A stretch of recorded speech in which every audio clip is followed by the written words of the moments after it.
Hi everybody and welcome to this special London session update today on Friday the 10th of May 2013. Well, it's all about the yen.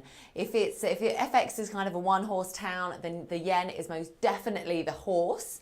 Dollar yen has shot through 100.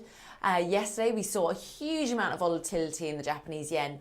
And there's been a few conspiracy theories as to why we made it through that really significant level with such ease as well, and what was quite a quiet afternoon in the New York session. So a couple of theories. Number one, Ben Bernanke is speaking at a conference hosted by the Central Bank or the Reserve Bank of Chicago later today, 2:30 p.m. London time. Some people have, or there was a rumored article in the Wall Street Journal saying that he was going to announce when they were going to taper their QE program. However, there's been no sign of this article. There's been other rumors wafting around the market as well, that potentially it was one trader, a huge trader, potentially the Bank of Japan maybe, who kept bidding up dollar yen around about 100. But one thing around about that 100 level and above. But one thing we do know is that this has got through some really important technical levels. Once we got through 100 and then through 120, which is the top of the monthly Ichimoku cloud above there, a very bullish development in the very long term for this cross. Once we got above there, it triggered a lot of stops. So it does seem like we're in a new paradigm now for dollar yen. But we do have a couple of things that could trip it up. Number one, we are starting to look very, very overbought, especially on the hourly. That could see us pull back. We do know 101.30 to 70. That's continued to be a key level of resistance so far today. And usually we don't see such huge volatility in dollar yen like we saw yesterday. So the markets may take a breather today, but we do think the downside is protected around about 170. Now, come Monday, we have got some important data out, US retail sales. Can the US dollar continue to push higher?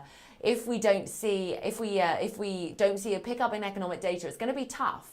Added to that, what if Bernanke doesn't mention about the end of QE? Could that also have a downward impact on the dollar later today? But overall, as I was saying, we do think the downside in dollar yen is protected, but we just think that gains from here might struggle just a little bit. But that tends to be how dollar yen rolls. It has these moves higher and then it moves sideways for a bit. That would be perfectly normal. Now this yen move has been broad-based. Let's take a look here at euro yen. As you can see, broke above 131. It's on the cusp now of 132, which is the highest level for 4 years. A lot of the yen crosses making some significant gains and getting to those 4-year highs as well. But one thing that I think the crosses really show in the yen is that, how long is the international community going to be willing to let the yen weaken at this pace? It's going to be an interesting one. We've got a G7 finance and central bankers meeting in London this weekend. Will the yen come up? Well, so far the international community has been quite supportive of what the Bank of Japan has done. However, the more that the yen does lose value, the more that threatens other countries' exports. So do watch out for that, because if the international community does come up or does reject what the Bank of Japan is doing and maybe voices concern about the speed of the decline in the yen, then we could see a real quick reversal back down to 130 and potentially even to 129, the 129 lows in euro yen fairly quickly. But overall, as I said, it's all about the yen as we end this week. So good luck trading for the rest of the day, and please do join us later for more. Thank you.